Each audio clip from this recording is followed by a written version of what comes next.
விகடனுக்கு வயது 100. ஆனால் 100 வயசான தாத்தா மாதிரி இல்லை விகடன் தாத்தா. இன்னைக்கும் ஏஐ உட்பட அப்டேட்டடான ஒரு இளைஞனாகவே விகடன் இருக்கான். விகடனுடைய இந்த 100 ஆண்டு கால பயணத்தினுடைய தாக்கங்கிறது நம்மளுடைய வாழ்க்கையில் பலருக்கு கண்டிப்பாக இருந்திருக்கும். விகடனை படித்து தானே நம்மளாம் வளர்ந்தோம். விகடனில் வந்து துணுக்களை படித்து சிரித்த காலங்கள் எத்தனை. விகடனில் வந்த பல கட்டுரைகளை படித்து தானே நமக்கு புது புது உலகம்லாம் விரிவடைஞ்சது. இப்படி விகடனை சுற்றி நிறைய மறக்க முடியாத நினைவுகள் அப்படிங்கிறது எல்லாருக்கும் இருக்குது, எனக்கும் இருக்குது. 100 ஆண்டுகளை தொட்டிருக்கக்கூடிய விகடனுக்கு போகனுடைய ஒரு ட்ரிபியூட்டாக இந்த வீடியோ இருக்கணும்னு நான் நினைக்கிறேன். விகடன் எப்படி பிறந்தான், எப்படி வளர்ந்தான், அந்த பயணத்தில் செஞ்ச பல முக்கியமான நிகழ்வுகள்லாம் என்னென்ன அப்படிங்கிற எல்லாத்தையுமே இன்றைக்கி அலசலாம். என்ன திடீர்னு விகடனை பற்றி சம்மந்தம் இல்லாமல் பேசுகிற அப்படின்னு யோசிக்கலாம். இது நம்ம பிளேலிஸ்ட்டில் இருக்கிறது தான். பிராண்டுகளின் கதை அப்படின்னு நம்ம ஒரு கதை போடுவோம் இல்லையா, அப்படி நம்ம ஊர்லேயே இருக்கிற நமக்கு க்ளோஸாக இருக்கக்கூடிய முக்கியமான பிராண்டு லேபிள் தான் விகடன். அந்த விகடனை பற்றி இன்றைக்கி டீட்டெயிலாக பார்த்துடலாம். Welcome to big bang Bogan. நான் உங்கள் போகன். இன்றைக்கி விகடனின் பிறந்த நாள் சிறப்பு நிகழ்ச்சி. வாங்க.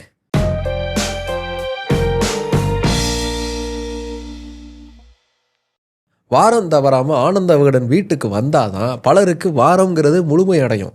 அப்படிப்பட்டவங்களில் நானும் ஒருத்தன். இந்த வீடியோ ஆக்சுவலாக ஒரு ஃபேன் பாய் சம்பவம். அந்த வார்த்தையை ஒரு கெட்ட வார்த்தையாக மாற்றிட்டாங்க, இருந்தாலும் பரவாயில்ல சொல்லலாம். ஆனால் இப்போ வந்து வாரத்துக்கு வாரம் வந்து விகடனை படிக்கணும் அப்படிங்கிறது மாறிடுச்சு. இப்போ வந்து டிஜிட்டல் சந்தாவை போட்டுறனால எப்பப்போலாம் தோணுதோ அப்பப்போலாம் ஓப்பன் பண்ணி படிக்கக்கூடிய ஒரு சூழல் வந்துருச்சு. ஆனந்த விகடன் குழுமத்திலேருந்து இன்றைக்கி பல மேகசின்ஸ்கள் வந்து வர ஆரம்பிச்சிருச்சு. ஜூனியர் விகடன், அவள் விகடன், சுட்டி விகடன், நாணய விகடன், இப்படி ஏகப்பட்ட விகடங்கள் வந்தாலும் இது எல்லாமே வந்து ஒரே விருந்து தான். அதாவது ஒரு இலையில் பல ஐட்டங்களை வச்ச மாதிரி. ஆனால் அந்த இலை தான் ஆனந்த விகடன். அந்த பத்திரிக்கையோடு சேர்த்து சப்ளிமெண்ட்டாக மற்ற பத்திரிகைகளை வாங்குற மாதிரி தான் நம்ம நினைப்போம். இந்த அனுபவம் பார்த்திங்களா, இந்த அனுபவம் தான் விகடனுடைய சக்ஸஸாக இன்றைக்கி வரைக்கும் இருக்குது. 1926 விகடனுடைய பயணம்ங்கிறது தொடங்கியிருக்கு. நம்பவே முடியலல்ல, 100 வருஷத்தை தொட்டுட்டான் விகடன். இந்த 100 வருஷ பயணத்தில் அவன் நம்மளுடைய வாழ்க்கையில் ஏற்படுத்துகிற மாற்றங்கள் எவ்வளோ இல்லை. இன்னும் சொல்லப்போனால் எனக்கு பர்சனலாக நிறைய அனுபவங்கள் விகடனோடு இருக்குது. விகடனுடைய பல கட்டுரைகளை படித்து தான் நான் பல விஷயங்களை கற்றுக்கிட்டேன். இன்னும் சொல்லப்போனால் மதன் வந்து வந்தார்கள் வென்றார்கள் ஜூனியர் விகடனில் எழுத ஆரம்பித்தார். அதில் படிக்க ஆரம்பித்ததுக்கப்புறமா தான் வரலாறு மேலே எனக்கு இன்னும் கூடுதலான ஆர்வம் அப்படிங்கிறதே வந்துச்சு. அதே மாதிரி நம்ம சுஜாதாவுடைய பதில்கள், சுஜாதாவுடைய ஆர்டிகல்ஸ் இதெல்லாம் வந்து விகடனில் படித்து தான் நமக்கு சயின்ஸ் மேலே ஒரு ஆர்வம் அப்படிங்கிறதே வந்துச்சு. இப்படி நமக்கு டோர்ஸை திறந்து விட்டது வந்து விகடன். இன்றைக்கி இருக்கக்கூடிய யங்கர் ஜென்ரேஷன்லாம் மெட்டா கிட்ட, சாட் ஜிபிடி கிட்டலாம் வாய்ஸில் பேசிக்கிட்டு இருக்காங்க. இதை பற்றி எனக்கு சொல்லித்தா, அதை பற்றி எனக்கு சொல்லித்தான்னு. ஆனால் நமக்கெல்லாம் விகடன் கிட்ட இருந்து தான் நம்ம கற்றுக்கவே ஆரம்பித்தோம். இன்றைக்கி வரைக்கும் விகடன் அப்படி கற்றுக் கொடுத்துட்டு தான் இருக்குது. அதுதான் அதோடைய சக்ஸஸ். இப்படி 100 வருடங்கள் கடந்தும் வரலாறு படைச்சிருக்கக்கூடிய விகடனுடைய தொடக்கம் இருக்குது பாருங்கள், அதுவே ஒரு சுவாரஸ்யமான வரலாறு கொண்டது. 1910 காலகட்டத்தில் வைத்தியநாதர் அப்படிங்கிற ஒருத்தர் இருந்தார். இவருடைய சொந்த ஊர் வந்து பூதூர். அதனால் இவருக்கு பூதூர் வைத்தியநாதர் அப்படிங்கிற பேருங்கிறது இருந்துச்சு. இவருக்கு நல்ல காமெடி அடிக்கிறதுங்கிறது வரும். பேச பேச காமெடி அடித்து பேசுவார், நல்லா நையாண்டி பண்ணுவார். இப்படிங்கிறதெல்லாம் அவர் செஞ்சுக்கிட்டு இருந்தார். நமக்கு தான் இந்த மாதிரி காமெடி வருது, இந்த காமெடியை வச்சே நாம் ஏன் ஒரு பத்திரிக்கையை தொடங்கக்கூடாது அப்படின்னு யோசித்து பத்திரிகை துறையில் காலடி எடுத்து வைக்கிறார். இந்த முடிவு எடுத்த உடனே தன்னுடைய சொந்த ஊரான பூதூருக்கு போய் அவங்க அப்பா அம்மா கிட்ட ஆசீர்வாதம் வாங்கிட்டு கொஞ்சம் காசை சேர்த்து வச்சுட்டு சென்னையில் இருக்கக்கூடிய மின்ட்டு சாலை இருக்குல்ல, அங்கே அச்சு இயந்திரம் ப்ரெஸ்ஸை வச்சு நடத்திக்கிட்டு இருந்த இட்டா பார்த்தசாரதி அப்படிங்கிற தன்னுடைய நண்பர்கிட்ட போய் ஒரு பத்திரிகையை அச்சடித்து தொடங்குறார். அந்த பத்திரிகைக்கு அவர் வச்ச பெயர் ஆனந்த விகடன். ஏன் இந்த விகடன்கிற பேர் வந்தது? ஏன்னா இவர் வந்து ஒரு விகடகவி. விகடகவினா காமெடியாக வந்து கவிதைகள் பாடுறவங்க, காமெடி பண்ணுறவங்க, இவங்க தான் விகடகவி. தான் ஒரு விகடகவியாக இருந்ததால் நகைச்சுவைக்காகவே ஒரு பத்திரிக்கை அவர் தொடங்கணும்னு நினச்சதால் அதுக்கு விகடன்கிற பேர் வச்சார். ஆனந்த விகடன் அப்படிங்கிற அந்த பேர் வச்சதுக்கப்புறமா அவர் தொடர்ந்து அந்த பத்திரிக்கையை நடத்த ஆரம்பிக்கிறார். முதல் 2-3 மாதத்துலேயே அந்த பத்திரிக்கைக்கு நல்ல வரவேற்பு அப்படிங்கிறது கிடைக்கிது. பூதூர் வைத்தியநாதர் வந்து காமெடியில் கில்லாடி மட்டும் இல்லை, ரொம்பவே அறிவில் சிறந்தவராகவும் இருந்திருக்கார். அவருடைய மகனுடைய ஒரு கட்டுரைங்கிறது விகடன் 1000ங்கிற புத்தகத்தில் வந்து இருக்குது. இந்த புத்தகம் பற்றி சொல்லி ஆகணும். ரொம்ப ரொம்ப முக்கியமான அற்புதமான ஒரு புத்தகம். இந்த புத்தகத்தில் அப்படி ஒரு செய்திகள் அடங்கியிருக்கு. நம்ம டைம் ட்ராவல் பண்ணி போகிற மாதிரி பல விஷயங்களை வந்து நம்மளால் பார்க்க முடியும். பல முக்கியமான நபர்களுடைய பேட்டிகள் அதில் இருக்குது. அந்த டைமில் அவங்க என்னெல்லாம் பேசியிருக்காங்க அப்படிங்கிறதெல்லாம் நம்மளால் பார்க்க முடியுது. அதெல்லாம் ஒரு சில விஷயங்கள்லாம் நான் இந்த வீடியோவில் நான் சொல்கிறேன். ரொம்ப இன்ட்ரெஸ்டிங்காக இருக்கும். சரி, இப்போ நம்ம ஆனந்த விகடன் தொடங்கின பூதூர் வைத்தியநாதருக்கு வரலாம். பூதூர் வைத்தியநாதர் வந்து எந்த அளவுக்கு புத்திசாலின்னா, அவர் வெண்பா பாடுறதுல வந்து ரொம்ப ரொம்ப சிறந்தவர். வெண்பா அப்படிங்கிறத யாராலையும் அவ்வளோ சுலபமாக எழுத முடியாது. ஏன்னா அதுக்கு இலக்கண அறிவுங்கிறது ரொம்ப ரொம்ப அதிகமாக வேணும். அப்படிப்பட்ட வைத்தியநாதர் வந்து ஆண்டு சந்தாவை தன்னுடைய ஆனந்த விகடன் பத்திரிகைக்காக கலெக்ட் பண்ணுறதுக்கெலாம் பல இடங்களுக்கு போவார். அவருக்கு அதிகமாக சந்தாதாரர்கள்லாம் எங்கேருந்து அவருக்கு கிடச்சிருக்காங்கன்னா, காரைக்குடியில் இருந்த பெரும் செல்வந்தர்கள் தான் அவருக்கான எல்லா பண தேவையுமே பார்த்துருக்காங்க. அவங்கக்கிட்ட இருந்து பணத்தை வசூலிக்கிறதுக்கே புது புது டெக்னிக்கெல்லாம் இவர் யூஸ் பண்ணியிருக்காரு. எப்படின்னா, காரைக்குடியில் வந்து அந்த காலத்தில் வந்து சீட்டு ஆடுவாங்களாம். சீட்டு ஆடும்போது காசை கட்டி ஆடினா போலீஸ் பிடிச்சிரும்னு சொல்லிட்டு கிளப் ஹவுஸில் போயிட்டு பணத்தை கட்டி அதுக்கு ஈக்குவலாக டோக்கன் வாங்கி வந்து விளையாடுவாங்களாம். இவர் என்ன பண்ணுவாரா, நேராக அந்த கிளப்புக்கு போயிட்டு அவங்களோட உட்காந்து இவரும் ஒரு கம்மியான பணத்தை கட்டி டோக்கன் வாங்கிட்டு சீட்டு ஆட ஆரம்பிப்பாராம். சீட்டு ஆடும்போதே நல்ல ஃப்ரெண்ட்ஷிப்பாக ஆனதுக்கப்புறமா இந்த பத்திரிக்கை எடுத்து கொடுத்து நீங்கள் அப்படியே ஒரு சந்தா வாங்கினீங்கன்னா நல்லாயிருக்கும் அப்படின்னு சொல்லி அங்கேயே ஆண்டு சந்தா வந்து அப்போ வந்து ₹2 அவர் கலெக்ட் பண்ணியிருக்காரு. அந்த ₹2க்கு ஈக்குவலான டோக்கன் வாங்கிடுவாராம். சீட்டு ஆடுறவங்க கிட்ட காசாக கேட்டால் கொடுக்கறதுக்கு யோசிப்பாங்க. டோக்கன்னா இந்தா வச்சுக்கே அப்படின்னு கொடுத்துருவாங்க. அந்த டோக்கனை எடுத்துகிட்டு போய் கவுண்டரில் கொடுத்து பணத்தை வாங்கிட்டு வந்துடுவாராம். எப்படி பத்திரிக்கைக்கு நல்ல வரவேற்பு இருந்துச்சு, ஆனால் அது பெருசாக வளரல. அதே இடத்துலையே தேங்கிக்கிட்டு இருந்துச்சு. பத்திரிகையை நடத்துறதுக்கு ரொம்பவே சிரமப்பட்டு நடத்திக்கிட்டு இருந்தார் பூதூர் வைத்தியநாதர். அதே சமயத்தில் சென்னையுடைய இன்னொரு பக்கத்தில் இன்னொருத்தர் இன்னொரு சம்பவத்தை பண்ணிக்கிட்டு இருந்தார். யார் அவர்? தஞ்சாவூரில் இருக்கக்கூடிய திருத்துறைப்பூண்டி அப்படிங்கிற ஊரில் பிறந்து வளர்ந்த எஸ்எஸ் வாசன் தான் அவர். எஸ்எஸ் வாசனுடைய சின்ன வயசுலேயே அவருடைய அப்பா வந்து இறந்து போயிட்டாங்க. அவருடைய அம்மாவை தான் அவருக்கு எல்லாமா இருந்து பார்த்துக்கிட்டாங்க. அம்மாவுடைய ஆசைக்காக சென்னைக்கு மேல் படிப்புக்காக படிக்கிறதுக்கு வர்றாரு. வந்தவர் பச்சையப்பா காலேஜில் ஜாயின் பண்ணி படிச்சுக்கிட்டு இருக்காரு. படிச்சுக்கிட்டு இருந்தவர், அம்மா கஷ்டப்பட்டு நம்மளை படிக்க வைக்குது, நாம ஏன் அம்மா கஷ்டத்தை கொடுக்கணும், பேசாமல் நாமளே சொந்தமாக தொழில் செய்வோம் அப்படின்னு யோசிக்கிறார். சைனா பஜாரில் ஒரு சில பொருள்லாம் வாங்கிலாம் விற்கிறாரு. அது அவருக்கு ஓரளவுக்கு லாபத்தையும் தருது. நமக்கு தொழில் நல்லா வருதுப்பா அப்படின்னு முடிவு பண்ணதுக்கப்புறமா பெருசாக முதலீடு போடாமல் ஏதாவது ஒரு தொழில் செய்வோம் அப்படின்னு முடிவு எடுக்கிறார். அப்போ அவருக்கு தோன்றுற தொழில் தான் அட்வர்டைசிங் ஏஜென்ட். அந்த காலகட்டத்தில் பத்திரிக்கைகள் தான் எல்லா பக்கமும் நிரம்பி இருந்துச்சு. அந்த பத்திரிக்கைகளில் விளம்பரம் கொடுக்கறதுக்கும் டிமாண்டுங்கிறது இருந்துச்சு. ஒரு பக்கம் விளம்பரம் கொடுக்கறதுக்கான கம்பெனி இருந்தாங்க, இன்னொரு பக்கம் விளம்பரம் போடுறதுக்கு பத்திரிக்கைகள் இருந்தாங்க. 2 பேருக்கு நடுவில் ஒரு பிரிட்ஜ் மாதிரி ஏஜெண்ட்டாக நிறைய பேர் இருந்தாங்க. அப்படி ஒரு ஏஜெண்ட்டாக தன்னுடைய தொழிலை தொடங்கினார் எஸ்எஸ் வாசன். அம்மாவை சென்னைக்கு வர வச்சுட்டு சென்னையில் அம்மாவோடு சேர்ந்து தங்கி அவர் தங்கியிருந்த வீட்டிலேயே ஒரு சின்ன அறையை ஆஃபீஸாக மாற்றி அங்கேருந்து தன்னுடைய தொழிலை நடத்திக்கிட்டு இருந்தார். 1920களில் தொடங்கின அவருடைய தொழிலுங்கிறது நல்லாவே சக்ஸஸ் ஆக ஆரம்பித்தது. இப்படி பத்திரிகை துறை சார்ந்தே அவர் சுழன்று கொண்டிருந்ததால் அவருக்கு வந்து எழுதணுங்கிற ஆர்வம் வந்துருச்சு. நிறைய பத்திரிகைகளில் கட்டுரைகள் எழுத ஆரம்பித்தார், சிறுகதைகள்லாம் எழுத ஆரம்பித்தார். அப்படி எழுத ஆரம்பித்தவருக்கு பத்திரிகையை நடத்தணுங்கிற ஆசைங்கிறது கொஞ்சம் கொஞ்சமாக துளிர்விட ஆரம்பித்தது. அதுக்கு முக்கியமான காரணம் ஆனந்த போதினி அப்படிங்கிற ஒரு பத்திரிகை. இதுவும் ஒரு காமெடி கலந்த ஒரு பத்திரிகை, ஹாஸ்ய பத்திரிகை அப்படின்னு அந்த காலத்தில் வந்து சொல்லியிருக்காங்க. இந்த ஆனந்த போதினி வந்து நல்ல விற்பனையாக இருக்குது. 2000 பிரதிகள் வந்து விற்பனையாகக்கூடிய அளவுக்கு இந்த பத்திரிகைக்கு வந்து அப்போ டிமாண்ட் இருந்திருக்கு. தான்கிட்ட விளம்பரம் கொடுக்கணும்னு வரக்கூடிய பல கம்பெனிஸ் வந்து ஆனந்த போதினிக்கு விளம்பரம் கொடுக்கணும்னு வந்திருக்காங்க. இது அவருக்கு வந்து ஒரு க்யூரியாசிட்டி உருவாக்கியிருக்கு. நாமளே பத்திரிக்கை தொடங்கினா நேரடியாக நமக்கே லாபம் வரும் அப்படின்னு யோசிச்சிருப்பாருன்னு நினைக்கிறேன். அந்த பிஸ்னஸ் ஸ்ட்ராட்டஜியோட அவர் என்ன பண்ணுறாருன்னா, நாமளே ஒரு பத்திரிகையை தொடங்கணும் அப்படின்னு முடிவெடுக்கிறார். அவர் அந்த முடிவு எடுக்கக்கூடிய காலகட்டம் 1927. சரியாக அதே காலகட்டத்தில் தன்னுடைய பத்திரிகையை மூடலான்னு முடிவெடுக்கிறாரு பூதூர் வைத்தியநாதர்.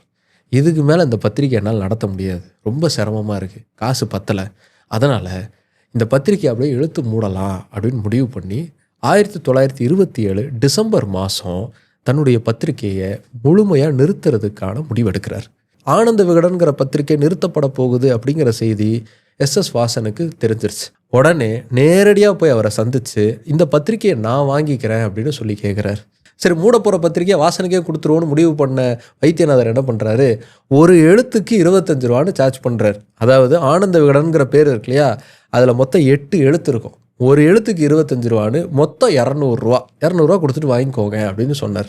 வாசனும் அந்த 200 ரூபா கொடுத்து செட்டில் பண்ணிட்டு ஆனந்த விகடனுக்கான உரிமையை தனக்காக வாங்கிக்கிட்டார். 1928 வருஷம் பிப்ரவரி மாதம் ஒரு புதியதொரு பத்திரிகையாக ஆனந்த விகடனை மறுபடியும் ரீலான்ச் பண்ணுறாரு எஸ்எஸ் வாசன். அங்கே இருந்து ஆனந்த விகடனுடைய வெற்றி பாதை அப்படிங்கிறது தொடங்குது. பெரிய அளவுக்கான சக்ஸஸ். ஒரு சில காலத்திலேயே 30,000 பிரதிகள் விற்கக்கூடிய மிக முக்கியமான ஒரு பத்திரிகையாக ஆனந்த விகடன் பெருசாக வளர்ந்து வரோம்.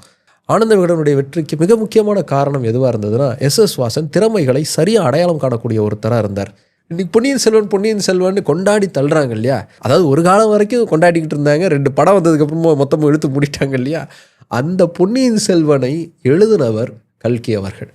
இந்த கல்கி அவர்களை எழுதுவதற்கு தூண்டுகோலாக இருந்தவர் வாசன் அவர்கள். கல்கிக்கு எழுத்தாற்றல் ரொம்ப அற்புதமாக இருக்குது அப்படின்னு தெரிஞ்ச உடனே அவருடைய சொந்த ஊருக்கு கடிதம் எழுதி, உங்கள் ஊரில் உன் ஃபேமிலியோட நீ கிளம்பி வா, இங்கே சென்னைக்கு வந்துடு அப்படின்னு காசு அனுப்பி டிக்கெட்டை போட்டு இங்கே வர வச்சு ஃபேமிலியாக இங்கே அவரை தங்க வச்சு ஆனந்த விகடன் பத்திரிகைக்கான ஆசிரியராக அவரை நியமித்தவர் வாசன். இத்தனைக்கும் கல்கி கிருஷ்ணமூர்த்தி அவர்களை வாசன் நேரடியாக சந்தித்தது கூட கிடையாது. அவருடைய எழுத்தை மட்டும் பார்த்துட்டு இவர்கிட்ட திறமை இருக்குது, இவர் நம்மக்கிட்ட இருக்கணும் அப்படின்னு சொல்லி கூப்பிட்டு வச்சு பக்கத்தில் வச்சு அவரையும் வளர்த்து தன்னுடைய பத்திரிகையும் வளர்த்தவர் வாசன். இப்படி திறமைகளை அடையாளம் காண்றது மட்டும் இல்லை, புது புது முயற்சிகளையும் தைரியமாக எடுக்கக்கூடிய ஒருத்தராக வாசன் இருந்தார். அவர் பார்த்தீங்கன்னா பத்திரிக்கை February மாதம் வெளிவருது இல்லையா, வெளிவரும்போது அதுக்கு முன்னாடி வரைக்கும் ஆண்டு சந்தா 2 ரூபா. ஆனால் இந்த பத்திரிக்கை எல்லாருக்கும் போய் சேரணும் அப்படிங்கிறதுக்காக ஆண்டு சந்தாவை 1 ரூபாயாக நான் நியமிக்கிறேன் அப்படின்னு அறிவித்தார். அது மட்டும் இல்லை, புதிர் போட்டிகள்லாம் அறிவித்தார். புதிர் போட்டிகளில் வெற்றி பெற்றவங்களுக்கு பரிசுகள்லாம் வழங்கப்படும்லாம் சொன்னார். பத்திரிக்கையை எப்படிலாம் கொண்டு போய் சேர்க்கலாம், என்ன மாதிரி மார்க்கெட்டிங் ஸ்ட்ராட்டஜியை யூஸ் பண்ணலாம் அப்படின்னு தொடர்ந்து அதுக்காக யோசனை பண்ணக்கூடிய ஒருத்தராகவே இருந்தார் வாசன். அவருடைய அந்த புது புது முயற்சிகள் தான் ஆனந்த விகடனை எல்லாருக்கும் கொண்டு போய் சேர்த்துச்சு. அதே மாதிரி ஆனந்த விகடனுக்கு சரியான ஆசிரியர் குழுங்கிறது தொடர்ந்து இருந்துக்கிட்டே இருந்தது தான் விகடனுடைய சக்ஸஸுக்கு இன்றைக்கு வரைக்கும் காரணமாக இருக்குது. விகடன் ஒரு பக்காவான ஒரு ஸ்கூல். ஒரு பேட்ச் கிளம்ப போகிறாங்கன்னா அவங்க அடுத்த பேட்சை ரெடி பண்ணிட்டு தான் போவாங்க. அதனால தான் விகடன் தரத்தில் குறையாமல் எப்போவுமே தொடர்ந்து அவங்களுடைய கட்டுரைகள், அவங்களுடைய எல்லா படைப்புகளுமே இருக்குது. அதுக்கு முக்கியமான ஒரு காரணங்கிறது விகடனுடைய மாணவர் திட்டம்.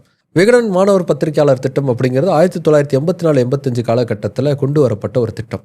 ஆனால் அந்த திட்டத்துக்கு தொடக்கம் யார் தெரியுமா உருவாக்குனா, வாசன் தான் உருவாக்குனார். 1956 அதற்கான முதல் விதையை விதைத்தவர் அவர் தான்.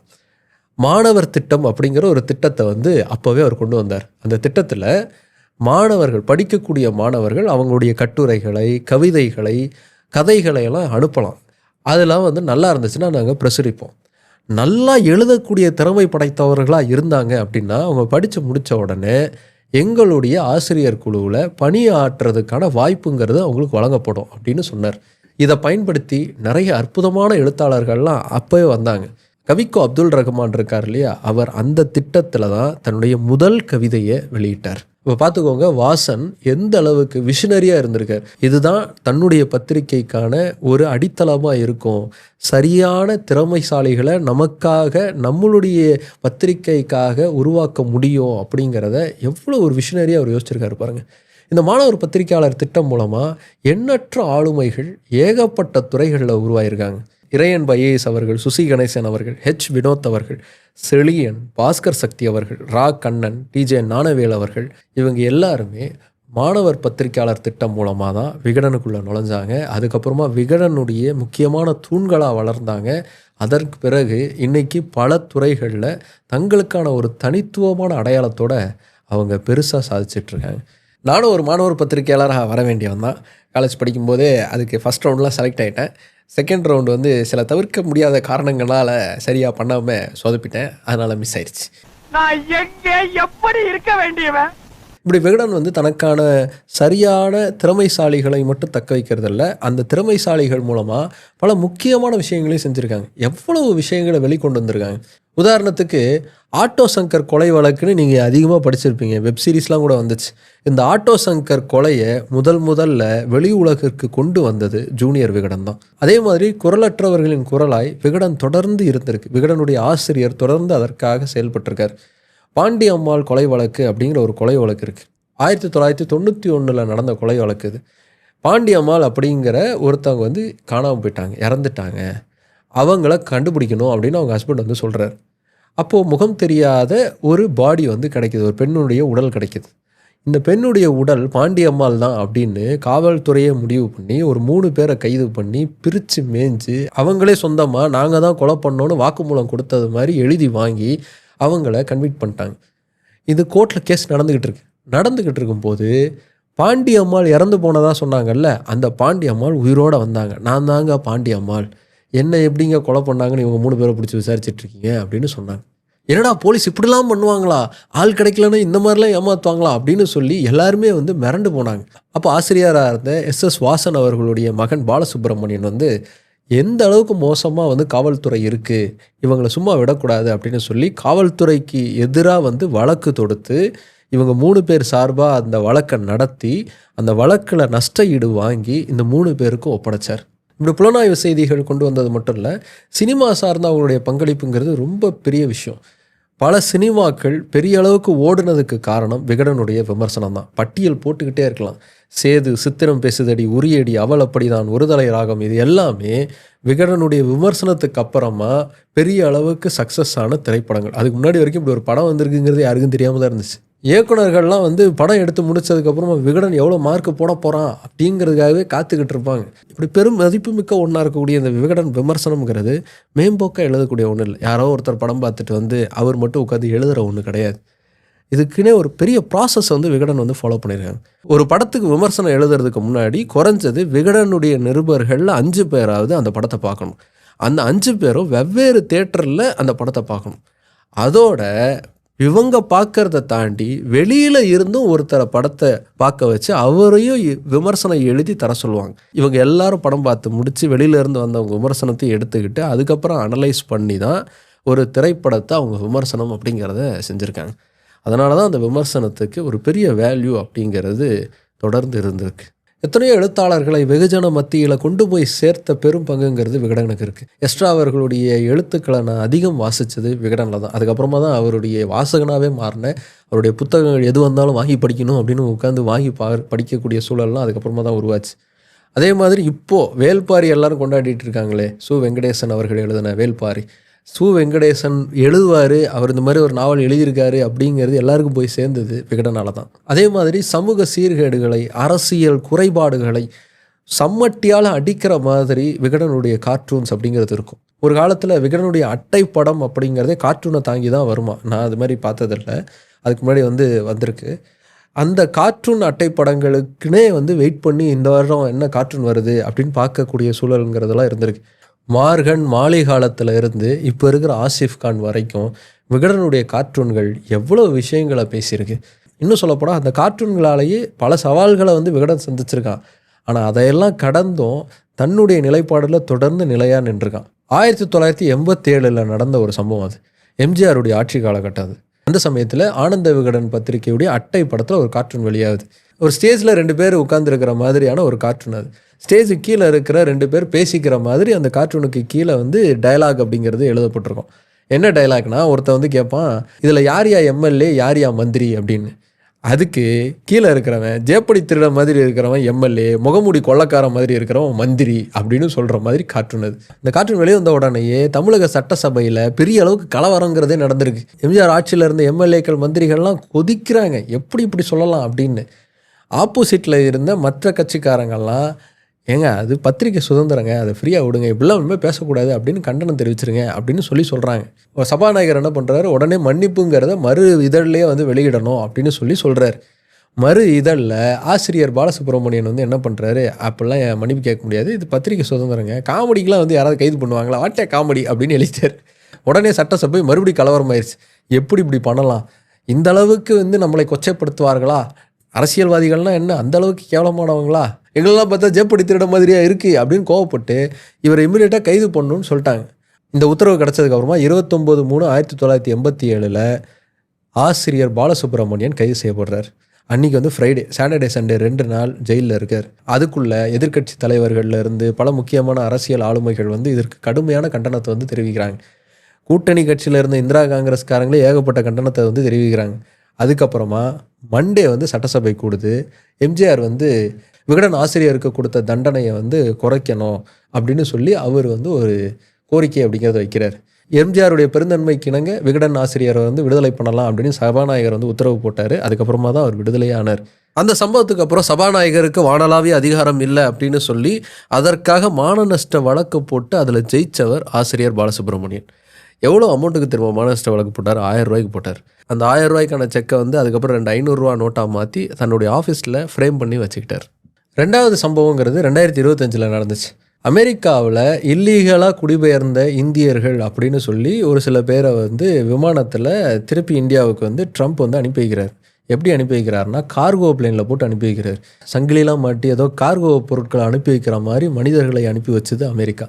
அந்த சமயத்தில் அதற்கு எந்த விதமான எதிர்ப்பையுமே பிரதமர் மோடியும் அரசும் வந்து தெரிவிக்கவே இல்லை. அதை கண்டித்து ஆனந்த விகடனுடைய டிஜிட்டல் இதழில் வந்து ஒரு கார்ட்டூன் அப்படிங்கிறத வெளியிட்டாங்க. உடனே ஆனந்த விகடனுடைய டிஜிட்டல் பிளாட்ஃபார்மை அப்படியே பிளாக் பண்ணாங்க சென்ட்ரல் கவர்மெண்ட். அதுலேயும் தொடர்ந்து ஃபைட் பண்ணி தனக்கான உரிமையை தக்க வச்சுக்கிட்டான் விகடன். இப்படி விகடனுடைய பல கார்ட்டூன்ஸ் வந்து நேரடியாக முகத்தில் அடிக்கிற மாதிரி இருக்கும். அதுவும் ஆசிஃப் கானுடைய கார்ட்டூன்ஸுக்கெலாம் நான் ரொம்ப பெரிய ஃபேன். விகடன் தங்களுடைய காலத்துக்கு முந்தைய பல விஷயங்களை அப்போவே செஞ்சுலாம் காமிச்சிருக்காங்க. இப்போ நிறைய ப்ராங்க் ஷோலாம் நம்ம பார்த்துருக்கோம் இல்லையா? அந்த மாதிரி ப்ராங்க்கெல்லாம் பிரிண்ட் மீடியா டைம்லேயே பயங்கரமாக பண்ணவங்க விகடன். குறும்பு டீம் அப்படின்னு ஒரு செக்மெண்ட்டை வந்து விகடனில் வந்து நடத்தியிருந்தாங்க. அதாவது என்னென்னா, வித்தியாசமான ப்ராங்க்ஸ் எல்லாம் பண்ணக்கூடிய ஒரு டீமாக அவங்க இருந்தாங்க. அதுவும் இப்போலாம் பண்ணிக்கிட்டு இருக்காங்க. அது மாதிரி ஸ்மால் பட்ஜெட் ப்ராங்க்ஸ்லாம் இல்லை, எல்லாம் படா பட்ஜெட் ப்ராங்க்ஸ் தான். ரொம்ப க்யூட்டாக இருக்கும். ஃபார் எக்ஸாம்பிள் சொல்லணும் அப்படின்னா, 100 அடி ரோடு அப்படின்லாம் சென்னையில் வந்து சொல்லுவாங்கள்ல, அந்த 100 அடி ரோடு உண்மையிலே 100 அடியா அப்படின்னு செக் பண்ணி பார்த்துட்டு, இது 100 அடி இல்லை 98 அடி தான், ஏன்னா 2 அடிக்கு மேலே என்க்ரோச்மெண்ட் இருக்குது அப்படின்னு நியூஸ் போட்டிருக்காங்க. சரி, இது என்னப்பா பெரிய விஷயம் அப்படி தானே கேட்பீங்க. வரேன் இருங்க. கூவத்தில் ஒரு காலத்தில் வந்து போட் போயிருக்கு, ஏன் இப்போ அதில் போட் போகாமல் இருக்குது, பேசாமல் நாம் ஒரு போட்டை விடுவோமே அப்படின்னு ஒரு யங் கப்பில் போட் ரைடில் கூவத்தில் கூப்பிட்டு போயிருக்காங்க, ஹனிமூன் ட்ரிப்பு மாதிரி. அதை கூட பரவாயில்ல, இன்னும் உச்சபட்ச ப்ராங்க்லாம் பண்ணியிருக்காங்க. ஒரு வீட்டுக்கு போயிட்டு, உங்களுக்கு வசந்தன் கோலை நீங்கள் வந்து பொருள் வாங்கினதுனால குலுக்கல் முறையில் உங்களுக்கு பரிசு விழுந்துருச்சுங்க அப்படின்ட்டு இருக்காங்க. அப்படியா, எங்கெங்கே பரிசு அப்படின்னு, வாங்க வெளியில் வாங்க, உங்களுக்கு வெளியில் பரிசு வெயிட் பண்ணிகிட்டு இருக்கேன் அப்படின்ட்டு இருக்காங்க. வெளியில் ஏதோ கார் நிற்குன்னு போய் வெளியில் பார்த்தவங்களுக்கு ஷாக்கு. ஏன்னா வெளியில் நின்னது யானை. இந்த யானை தான் உங்களுக்கு பரிசாக விழுந்திருக்கு. டெய்லி ஒரு 3லேருந்து 5 கிலோ சாப்பாடு நீங்கள் போட்டிங்கன்னா போதும் அப்படின்னு சொல்லி மிரட்டியிருக்காங்க. அவங்க அலறி துடிச்சு, ஐயோ யானையெல்லாம் வச்சு மெயின்டைன் பண்ண முடியாதுங்க அப்படின்னு சொன்னதெல்லாம் ஃபோட்டோ எடுத்து ஒரு ஆர்டிக்கலாக வந்து பப்ளிஷ் பண்ணியிருக்காங்க. இதை விட ஹைலைட் என்னென்னா, ஒரு ஊருக்கே போய் சொர்ணாக்கா மாதிரியான ஒரு அக்காவை இறக்கி விட்டு, இந்த ஒட்டுமொத்த ஊரையும் நான் வாங்கிட்டேன், இனிமேல் எனக்கு தான் அது சொந்தம் அப்படின்னு சொல்லி தாசில்தாரை வந்து கரெக்ட் பண்ணி கூப்பிட்டு வந்து, எப்போங்க இவங்களாம் வெக்கேட் பண்ணுவாங்க அப்படின்னு சொல்லி அவங்க முன்னாடியே பேசியிருக்காங்க. இந்த இடத்துல என்ட்ரன்ஸ் வச்சிடலாம், அந்த இடத்துல வந்து ஃபேக்ட்ரிக்கு எக்ஸிட் வச்சிடலாம், இங்கே ஃபேக்ட்ரி இங்கே கட்டிடலாம் அப்படிலாம் பேசியிருக்காங்க. ஊருக்காரங்களாம் பயந்து போய் மிரண்டு டென்ஷன் ஆகி பஸ் மறியல்லாம் பண்ணுற அளவுக்கு போயிருக்கு. அதுக்கப்புறமா நீங்களாம் உண்மையிலேயே வந்து விவரமாக இருக்கீங்களா அப்படின்னு தெரிஞ்சுக்கிறதுக்காக தான் இந்த ப்ராங்க் பண்ணோம் அப்படின்னு சொல்லியிருக்காங்க. இப்படி ப்ராங்கை தாண்டி ஆசையை நிறைவேற்றின விஷயங்கள்லாம் கூட விகடன் பண்ணியிருக்காங்க. ஆசை அப்படிங்கிற ஒரு செக்மெண்ட் வந்து விகடனில் வந்தது. ஒவ்வொருத்தரும் அவங்களுடைய ஆசையை வந்து எழுதி அனுப்பலாம். அதில் இன்ட்ரெஸ்டிங்காக இருக்கக்கூடிய ஆசையை வந்து விகடன் நிறைவேற்றுவாங்க. எந்த மாதிரியான ஆசைகள் தெரியுமா? ஒரு அம்மா வந்து, எனக்கு பஸ்ஸில் ரொம்ப நெருக்கடியாக ட்ராவல் பண்ணுற மாதிரி இருக்குது, டெய்லி காலையில் ஃபுல்லாக கூட்ட நெரிசலில் போகிறது கடுப்பாக இருக்குது, தனியாக ஒரு நாள் பஸ்ஸில் ட்ராவல் பண்ணணும் அப்படின்னு கேட்டிருக்காங்க. அதுக்காக பல்லாவரத்துலேருந்து செக்ரட்டேரியட் வரைக்கும் அந்த அம்மாவை தனியாக அவங்க மட்டும் அந்த பஸ்ஸில் ட்ராவல் பண்ண வச்சுருக்காங்க. அந்த அம்மா ஒவ்வொரு பஸ் ஸ்டாண்ட்லேயும் நிறுத்த சொல்லியிருக்காங்க. நிறுத்தி, இது எனக்காக மட்டுமே வந்திருக்கிற பஸ், நீங்களாம் ஏறக்கூடாது அப்படின்னு சொல்லி அவங்க சீனை போட்டு அதுக்கப்புறமா அந்த பஸ் வந்து போயிருக்கு. ஒரு ஃபேமிலி வந்து குற்றாலத்தில் எங்கள் ஃபேமிலி மட்டும் குளிக்கணும், கூட்டமாக இருக்குது அப்படின்னு சொல்லியிருக்காங்க. அதுக்காக குற்றாலத்தில் ஸ்பெஷல் பெர்மிஷன்லாம் வாங்கி குற்றாலத்தில் அவங்கள மட்டுமே குளிப்பாட்டியிருக்காங்க. இப்படி வித்தியாசமான பல விஷயங்களை இன்றைக்கி நாம் வந்து இப்படிலாம் பண்ணியிருக்காங்களே அப்படிலாம் நம்ம யோசிக்கிறோம்ல, அதெல்லாம் அப்போவே பண்ணியிருக்காங்க.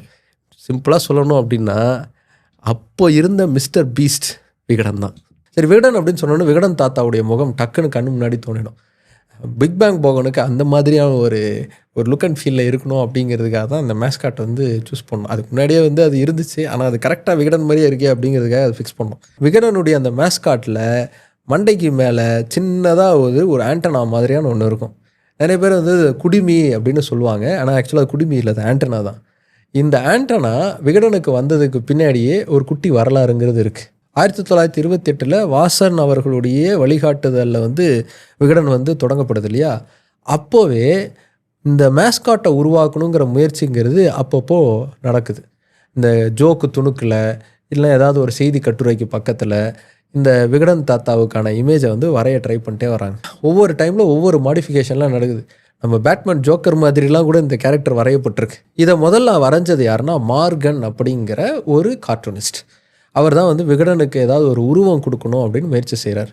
அதுக்கப்புறம் மாலி அப்படின்னு இன்னொரு மிக பெரிய ஜாம்பவான், கார்ட்டூனிஸ்ட் ஜாம்பவான் வந்து விகடனுக்குள்ளே வராரு. அவர் வந்து ஓவியங்கள் வரைய ஆரம்பிக்கிறார். அவர் வந்து விகடனுக்கான ஒரு இமேஜை வந்து அடுத்து மெருகேற்ற ஆரம்பிக்கிறார். அவர் தான் விகடனுக்கு பல மாடிஃபிகேஷன்லாம் ட்ரை பண்ணுறார். ஆரம்பத்தில் இந்த மாதிரி ஜோக்கர் வேஷம் மட்டும் இல்லாமல் நாமம் போட்ட மாதிரி, பட்டம் போட்ட மாதிரிலாம் விகடனுடைய உருவங்கிறது இருந்திருக்கு. அப்புறம் கொஞ்சம் கொஞ்சமாக தான் மூக்கு ஷார்ப்பாக உச்சி குடுமி வச்ச மாதிரியான ஒரு விகடன் உருவங்கிறது வந்திருக்கு. 1930களில் ஆண்டனா வச்ச மாதிரி ஒரு உருவத்தை வந்து மாலி வந்து வரைகிறார். அது ஆக்சுவலாக ஆண்டனா மாதிரி இல்லாமல் பேனா மாதிரி இருந்திருக்கு. அது குடுமையாக இருந்திருக்குமோ அப்படின்னு யோசிக்க முடியாது. ஏன்னா குடுமையும் இருந்திருக்கு, ஆண்டனாவும் இருந்திருக்கு. பேனாவுடைய கூர்மையை குறிக்கிறதுக்காகவோ, இல்லை புத்தி கூர்மையை குறிக்கிறதுக்காகவோ, இல்லை மக்களின் உணர்வுகளை ஈஸியாக கிரகிச்சிக்கக்கூடிய ஒருத்தன் இவன் அப்படிங்கிறத குறிப்பிடுறதுக்காகவோ ஆண்டனா அப்படிங்கிறத தலைக்கு மேலே வரைஞ்சிருக்காங்க. அந்த ஆண்டனாங்கிறது தான் கொஞ்சம் கொஞ்சமாக அதுக்கப்புறமா சுருங்கி தலைக்கு மேலே குட்டியாக நிற்க ஆரம்பிச்சது. அதுக்கப்புறம் உச்சி குடுமிங்கிறது மொத்தமாக காணாமல் போயிடுச்சு. இன்றைக்கி வெறும் அந்த ஆண்டனா மட்டும் விகடனுக்கு இருக்குது. விகடன் இப்படி செய்திகளை கொண்டு வந்ததோடு மட்டும் இல்லாமல் மக்களுக்கு தேவையான பணிகளையும் செஞ்சுருக்கான். பல முக்கியமான நிகழ்வுகளில் விகடனுடைய பெரும் பங்களிப்புங்கிறத மறக்கவே முடியாது. சுனாமி காலத்தில் இருக்கட்டும், தானே புயல் சமயத்தில் இருக்கட்டும், பாதிக்கப்பட்ட மக்கள் பக்கத்தில் நின்று அவங்களுக்கான எல்லா உதவிகளையும் செஞ்சுருக்கான் விகடன். விகடனோடு சேர்ந்து நாமளும் ஏதாவது உதவி செய்யணும் அப்படின்னு விகடனுடைய வாசகர்கள்லாம் பணத்தை திரட்டி விகடனுக்கு கொடுத்து அதன் மூலமாக மக்களுக்கு அந்த உதவியை கொண்டு போய் சேர்த்துருக்காங்க. ஸ்கூல் காலேஜ் படிக்கிற சமயத்தில் ஃப்ரெண்ட்ஸோடு ஒன்றா சேர்ந்து காசை புரட்டி விகடனுக்கு குமுதத்துக்கெலாம் அனுப்பின ஞாபகம்லாம் எனக்கு இன்னும் இருக்குது. இந்த மாதிரி சின்ன சின்ன உதவிகளை நம்மளை செய்ய வச்சோம். நமக்கும் சமூக பொறுப்பை கற்றுக் கொடுத்த ஒருத்தன் விகடன். அதே மாதிரி விகடன் பல தீர்க்க தரிசனமான பல விஷயங்களையுமே கரெக்டாக கணிச்சு அதை பதிவு செஞ்சுருக்கான். இது மாதிரி நிறைய விஷயங்களை நம்ம சொல்லலாம். குறிப்பாக அரசியல் சார்ந்து வந்து அவனுடைய கணிப்புங்கிறது பல சமயங்களில் கரெக்டாக இருந்திருக்கு. 2011 விஜய் அவர்களுடைய பேட்டிங்கிறது விகடனில் வெளியாச்சு. ரொம்ப முக்கியமான ஒரு பேட்டி. காவலன் திரைப்படம்ங்கிறது அந்த சமயத்தில் ரிலீஸ் ஆகிருந்துச்சு. அந்த படம் வெளியில் வராமல் இருக்கிறதுக்கு என்னென்னமோ வேலை பார்த்தாங்க. அந்த படத்துக்கு வந்து ஏகப்பட்ட பேர் வந்து ஏகப்பட்ட கேஸ்லாம் போட்டாங்க. என் கதையை தான் திருடிட்டாங்க, எனக்கு பணம் கொடுக்கல அப்படின்லாம் கேஸ் போட்டாங்க. அதுக்கப்புறமா அந்த கேஸ்லலாம் ஜெயிச்சுட்டு வந்தால் கொடுத்த தேட்டருக்காரங்களே வந்து தேட்டர் இல்லைங்க, எங்ககிட்ட தேட்டர் கிடையாது அப்படின்னு சொல்கிற மாதிரி நிலைமை வந்துச்சு. ஏகப்பட்ட சிக்கல்களை தாண்டி தான் காவலன் திரைப்படம் அப்படிங்கிறது வெளியில் வந்துச்சு. அந்த சமயத்தில் எடுக்கப்பட்ட ஒரு பேட்டி அது. அந்த பேட்டியில் விஜய் அவர்கள் வந்து தனக்கு எதிராக ஒரு பெரிய சதி நடக்குது அப்படிங்கிறத பதிவு பண்ணியிருப்பார். தன்னை நோக்கி அதிகமான மக்கள் வர்றதை வந்து பல பேர் விரும்பலை, ஆனால் அவங்க என் படத்தை வச்சு சம்பாதிக்கிறத மட்டும் அவங்க வந்து சந்தோஷமாக எடுத்துக்கிறாங்க. அதுவும் ஃபெஸ்டிவல் டைம்ஸில் அவங்களுடைய டிவியில் வந்து என் படத்தெல்லாம் போட்டு ஓட்டி நல்லாவே சம்பாதிக்கிறாங்க. அது மட்டும் என்ன லாஜிக்குன்னு தெரியல. மக்கள் அவங்கள தேர்ந்தெடுத்தது வந்து நாட்டு மக்களுக்கு நன்மை செய்கிறதுக்கு. ஏகப்பட்ட நாட்டு மக்களுக்கான பிரச்சனைகள் இருக்குது. அதை விட்டுட்டு என் படத்தை ஓட விடாமல் செய்கிறதுக்கான வேலையை பார்க்கறதுக்கு அவங்கள தேர்ந்தெடுத்தாங்க அப்படிங்கிற கேள்விலாம் அவர் கேட்டிருக்காரு. அது மட்டும் இல்லாமல் கண்டிப்பாக நான் தேர்தல் அரசியலுக்கு வரக்கூடிய காலங்கிறது வரும். எந்த மக்கள் என்னை இந்த சினிமாவில் இந்த இடத்துல வந்து உட்கார வச்சுருக்காங்களோ அதே மக்கள் என்னை இன்னொரு இடத்துக்கு கண்டிப்பாக கொண்டு போய் உட்கார வைப்பாங்க. அதற்கான காலம் வந்துருச்சுன்னு தான் நான் நினைக்கிறேன்னு 2011 பேசியிருக்கார். அது மட்டும் இல்லாமல் அரசியலுக்கு வர்றதுக்கான எல்லா விஷயங்களையும் நான் இப்போத்துலேருந்தே பண்ண ஆரம்பிக்கிறேன் அப்படிங்கிறதையும் அதில் சொல்லியிருக்காரு. இப்படி விகடனை பற்றின பல சுவாரஸ்யமான விஷயங்களை அடுக்கிக்கிட்டே போகலாம். எவ்வளோ இருக்குது. இந்த புத்தகத்தை படிக்கும்போதே நமக்கு நாஸ்டாலஜிக்காக பல விஷயங்கள் ஞாபகம் வருது. அதே மாதிரி நாம் உட்காந்து யோசிக்கும் போதே ஆமாம்ல அப்படின்லாம் ஞாபகம் வருது. இப்படி நம்ம லைஃப்பில் ஏதோ ஒரு வகையில் பல பாதிப்புகளை விகடன் உருவாக்கியிருக்கான். Thank you Vikatan and happy birthday. சரி, ஓகே பிக் பஸ், நீங்கள் விகடன் வாசிக்கக்கூடிய ஒருத்தராக இருந்தீங்க அப்படின்னா விகடனுடைய பாதிப்பு உங்களுக்கு இருந்துச்சு அப்படின்னா எந்த மாதிரியான பாதிப்புகள்லாம் உங்களுக்கு இருந்தது? விகடன் கிட்டே இருந்து உங்களால் மறக்க முடியாத அனுபவம்னா நீங்கள் எதை சொல்லுவீங்க அப்படின்னு கீழே கமெண்ட் பண்ணுங்கள். நானும் தெரிஞ்சுக்கிறேன், மற்றவங்களும் தெரிஞ்சுப்பாங்க. விகடன் அப்படிங்கிறது இன்றைக்கி இவ்வளோ தூரம் வெற்றிகரமான ஒரு பத்திரிகையாக இன்றைக்கும் இருக்குது அப்படின்னா, இளமையாகவே இருக்குது அப்படின்னா அதுக்கு மிக முக்கியமான காரணம் எஸ்எஸ் வாசன் அவர்களுடைய உழைப்பும் அவருடைய முடிவுகளும் தான். விஷனரியாக எது ஃப்யூச்சர் அப்படிங்கிறத சரியாக யோசிச்சிருக்காரு. அதுக்கேற்ற மாதிரி சரியாக திட்டமிட்டிருக்காரு. அதற்கேற்ற மாதிரி சரியாக தன்னுடைய டீமை வழி நடத்தியிருக்காரு.